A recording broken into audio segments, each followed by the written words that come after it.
I guess so. Since we were talking about refining our shapes, we need to, and we're moving. Sorry, and we're moving from simple shapes to potentially abstract shapes, right? Through refinement. I got to bring out this chart again. Um, so we have to look at our reference and try to figure out if we're going to be drawing a something that's more abstract or something that's more simple, right? Um, if we're looking at our reference image, right, we have a lot of shapes that are like the large shapes that are very similar to triangles.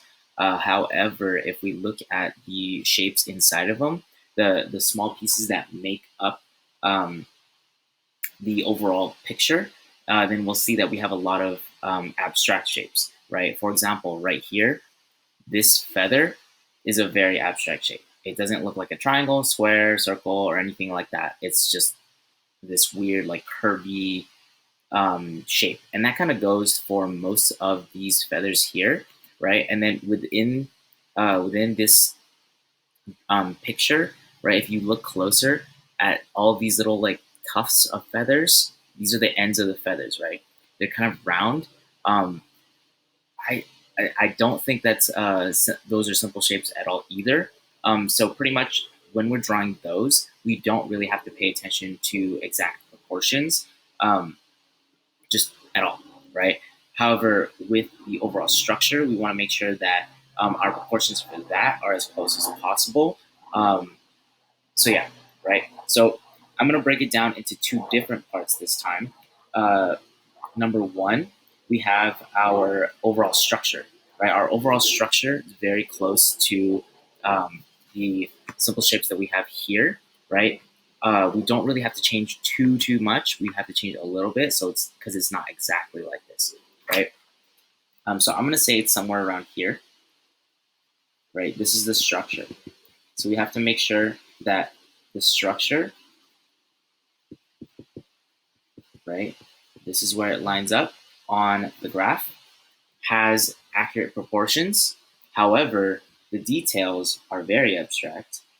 So I'm going to put details here, and that's going to line up right here, right? The details do not have to have very accurate proportion, right? Here you go, sorry. So structure, we already got the proportions down because we did that in the previous lesson, so we don't necessarily have to worry about focusing on that right now. However, the details, which we are going to be working on right now, don't have to really don't really have to follow the rules of proportion as much.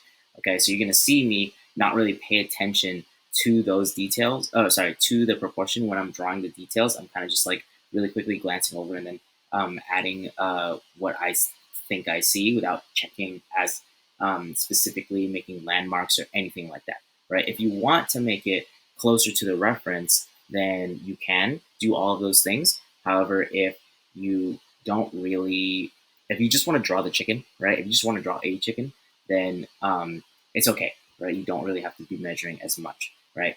Um, However, it's not like completely abstract though, right? So there is still some limitation here, right? You can't just go rogue and then uh, assume that it's going to be okay. You have more freedom. Think of it that way. You have more freedom to make those mistakes without getting caught, pretty much. Okay, so again, the chicken is made mostly of abstract shapes. The structure is simple, so we do not have to focus on proportions that much at this step of the drawing.